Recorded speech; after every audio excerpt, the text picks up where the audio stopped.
Good morning. Bom dia in Portuguese. Wow, I am already emotional.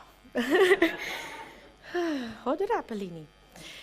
Well, my name is Aline Adachi, and you probably have seen me a few times singing up here in the front. If you haven't, it means you're missing church. I'm a baby of three siblings, Alex and Alessandra. My brother was 13 years old when I was born, and my sister was 11. And that's the title of my message. It's the goodness of God. As my parents were not expecting a baby after so long.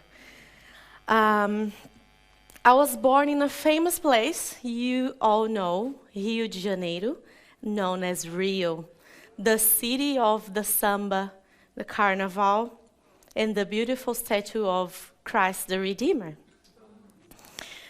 Everyone knows Rio as the seven wonders of the world, but the place I was born, a small city called Japeri, very close to this wonderful place, was not as wonderful. So then my parents decided to move to a small town in the country called Catalão, just to get away from all the crimes and everything that was around us 24/7. I was 2 years old when we moved to Catalão, so I know that town as my hometown. There I was raised, I went to school, I built friendship, and I was introduced to Jesus and music. In 1989, and I was born in 1986. In 1989, when I was 3, my parents went to visit a church. They were not Christian at this time. And they brought me with them, and we never left. I started singing at the age of 3 in kids' conferences, and there was weddings, life groups, prophetic walks, prayer services, and all the events they were calling me, I was keen. It is amazing how the worship songs can work into your heart, even though you're not thinking of what you're singing. Being just a child singing in front of the whole church might not sound like it's something, but there was a seed planted in my heart. That's the importance of bringing your kids to church. Matthew 19:14 says, Jesus said, "Let the little children come to me, and do not hinder them, from the kingdom of heaven belongs to such as these." In 1998, I was 11. Our church had this huge change with the new pastor in town. He came from São Paulo. You guys also know São Paulo, it's a huge city. And he had this big family with such cool kids, with girls with different hair colors, different hairs, and his grandson with a long hair, long beard, and earrings, and looked like a rock star kid. Everyone wanted to be friends with them, but not me. Believe it or not, I was super shy. In the same year as preteen, I found myself facing panic attack and depression, and I felt lost most of the time. The feeling of not belonging was always there. And I used to lock myself in my room, and I wanted to be isolated so I could cry and hide from people. In one of these days locked in my room, I knew I was crying. In one of those days locked in my room, I was listening to a worship band called Before the Throne. And I started paying more attention to what I was singing. And the hunger for more and for the gospel started growing in my heart. I truly believe that music and worship songs and the Holy Spirit blowing in my room changed my life. One night, I asked my parents for help. I shared with them my thoughts, and with the professional help in the church, I could see myself smiling again, finding joy in the youth, in the band, in the kids' ministry. And I even work as a music teacher for a Christian school for over a year. I got baptized in the same year. In December 2003, my family was invited for a Christmas lunch at my pastor's house. Feel free to invite me, Pastor Carl, for Christmas lunch. Here I am 17 years old. And remember the cool kids with different hairs and everyone wanted to be friends with. I spent Christmas with them, and we became friends instantly. Now, out of depression, and no more anxiety, I was confident enough to have a full conversation with them and be myself. A month later, so December, in January, that long hair looking good kid was knocking at my door. And he asked me if I wanted to be his girlfriend. And as you can see on the photo, I said yes. We got married in 2004. Oh, look at the braces. Ooh. With the support of our local church in São Paulo, our leaders and our friends, we had our full house ready to move in, furnished, and everything we needed for a baby in about 6 months. If you do the math. I was a little bit pregnant when we got married. It was a bit shock for both families and also for the church. We got called in pastor's office, and we had the talk. But again, they gave us instructions, support, and love. And this is our first kid, Amanda. She's gonna kill me. She said, "Are you really gonna post this photo? Can you change it?" And I was like, "No, this is the photo it's gonna be." In February 2009, the three of us, we started that great adventure called New Zealand. Believe it or not, I had no English, nothing at all, nada. I could not speak. The immigration officer was asking, I was like, hi. That was it. The hi was the only thing I could say. I stayed home for the process of the visa, and because I could not communicate, so obviously I could not work. The first church we visited in 2009 was New Life Church. And as you put your name and the phone and your address and everything when you come for a visit, I think Julia found our names, and she was our first visit. I don't even know if she remembers that, but she came to visit me, and I could not say anything. I could not communicate with her, and it was the last time she visited us. It was really hard for us as a family, because in April, as Rafa was our only financial support, he had to move to Blenheim for the pruning season, and I stayed behind with Amanda. One night, he gave me a call saying, "I am so hungry." And there was Saturday night, and he said, "The only thing I have left is a pack of noodles." And we are 4 days away from the payday. And my heart broke. And I asked him, "Why are we still doing it? Let's go back to our families. We have everything in there. Why are you insisting?" And he said, "Be faithful. He has bigger plans. Greater things are yet to come. You must be faithful." That same night, Rafa called his grandfather, my pastor, and his advice was, "Rafa, in the middle of the storm, the best thing to do is finding a church. Doesn't matter what language you speak, church is good. They look after you and your family in all the ways. Just find a church and remember Joshua 1:9. Have I not commanded you? Be strong and courageous. Do not be afraid. Do not be discouraged. For the Lord our God will be with you wherever you go." The next day on Sunday morning, Rafa went to a church in Blenheim. They fed him, they gave him some takeaways, and even told him all the different churches he could go to for prayer and food over the week. That's why it's so important to be involved with the church. We are a community. We look after each other. The church must be your safe harbor. While here in Ashburton, I had people giving me and Amanda support, and we were not alone. The goodness of God was showing bright in our lives all the time. Months passed, and our visas were expiring, and we were still waiting on immigration.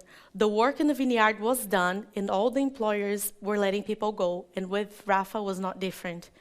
He came back to Ashburton on the 30th of August. So think about it, 30th of August. Our visas were expiring on the 3rd of September. On the 1st, we sat down and we decided that maybe God brought us to New Zealand just for that short period of time, for experience, but what if it was time to go back? We were 2 aways from having no visa at all. No money, no visa, but hope. That night we prayed, God, if you brought us here so far from everyone else, it's because you had good plans, and we trust you. We know, Lord, that your plans are better than ours, so please move the mountains. Jeremiah 29:11 says, "For I know the plans I have for you, declares the Lord. Plans to prosper you and not to harm you, plans to give you hope in the future." The next day, very early in the morning, which was the 2nd of September, 1 day before the visa expired, the mail guy knocked at our doors with work visa, with our visas. Rafa started working in the same night. Yeah, night shift. In 2011, we had our second child. He was born 4.5 weeks earlier due to my diabetes, and his right lung was not 100% completed, so he couldn't breathe on his own. Doctors had to do CPR on him and put him on oxygen. He's our second miracle.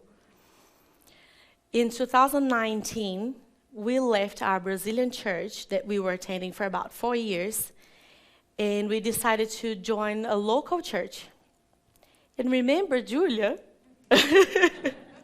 We thought of her straight away and all the support she gave us back in 2009. And finding our new church was not hard at all. Ashburton New Life Church, the first church we visited as we arrived in 2009. I have to confess that it was painful seeing our friends, our Brazilian friends, our Brazilian church, our leaders, and people who had supported us and loved us staying behind. It was physically and mentally hard. I was pregnant with Alice, our third miracle, and for those who don't remember me carrying that huge belly, I felt lonely, and I even had the feeling of not belonging again. Getting out of your comfort zone, it's not an easy thing to do. But in my heart, I knew that this house was where my family would be supported and loved, and it was just a matter of giving it a chance and trusting in God's moves. One afternoon, I had a big cry out for God. God, send us friends, people who would take us as a family, people who I would be able to share my life with. That week was a signed-up Sunday. We signed up for a couples meeting at Mel and Megan's house. It was once a week, wasn't it? For 10 weeks? For 10 weeks. And we felt so loved and supported. At Mel's house, we were invited to be part of the worship team. And that's why you see me and Rafa basically every Sunday morning here in front. We love serving. It's amazing. And serving God through music represents healing, joy, happiness, and the expression of my heart. I'm the music instrument in God's hands. For me, this is not a sacrifice. I do it with a grateful heart. God did not just give me friends, but he gave me people who I trust and I share my life with. At the end of 2019, Alice was born also early. We stayed in Nico for a week so she could get her blood sugar at the normal levels. Alice was born and dedicated, and she's being raised in this house. When we tell her we are going to church, she says, I'm going to see my friends in the school church. She already knows where she's going on Sunday mornings, and it's part of her routine. It's her life. Last year, our family signed up for a Filipinos group because we heard there's a good food. Who's not keen for lechon? And now we are part of their family as they are part of ours, and we call ourselves Brasipinos. Serving the church impacts you. You don't feel lonely anymore. You have people to share your burden and also to share your victories. And the most important thing, you have good food after service. In the past few years, the Filipinos started praying for their residents, for their community. And because we are already part of their community, we also got blessed through their prayers. At the beginning of this year, after 12 years, we've got our residents. And now, this house is my home. I feel loved. I feel a sense of belonging. And this is where God is showing His mercy. He's making miracles. He's transforming. He's restoring. It was not an easy challenge for my family and I to leave our culture behind, our people, our language, and merge into a completely different environment. But I see the goodness of God throughout the whole process. So this is my family, and we are living the promises of God, the goodnesses of God, and the miracles of God since the day one, through church, through this community, through life group.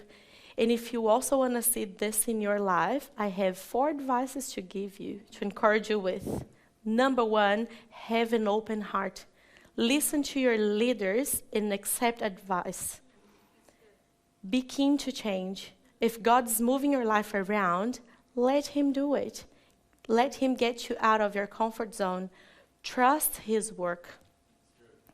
Be grateful all the time, good times and bad times. And number 4, get involved. Make the church your home. Sign up for the life groups. Share your burdens and your victories in the food. Ecclesiastes 4:9-11. 2 are better than 1 because they have a good return for their labor. If either of them falls, one can help the other up. But pity anyone who falls and has no one to help them up. Also, if you two lie down together, they will keep warm. But now, can one keep warm alone? Though one may be overpowered, 2 can defend themselves. A cord of 3 strands is not quickly broken. Can I have the band up, please? I'm not perfect. I still have good days and not so good days, but sharing my burdens, make it easier. And when the not so good days comes along, I know I'm not alone. As this music we're gonna sing now with the band says, all my life He has been faithful. All my life He has been so good. And every breath that I am able, I'm gonna sing and preach of the goodness of God. Thank you.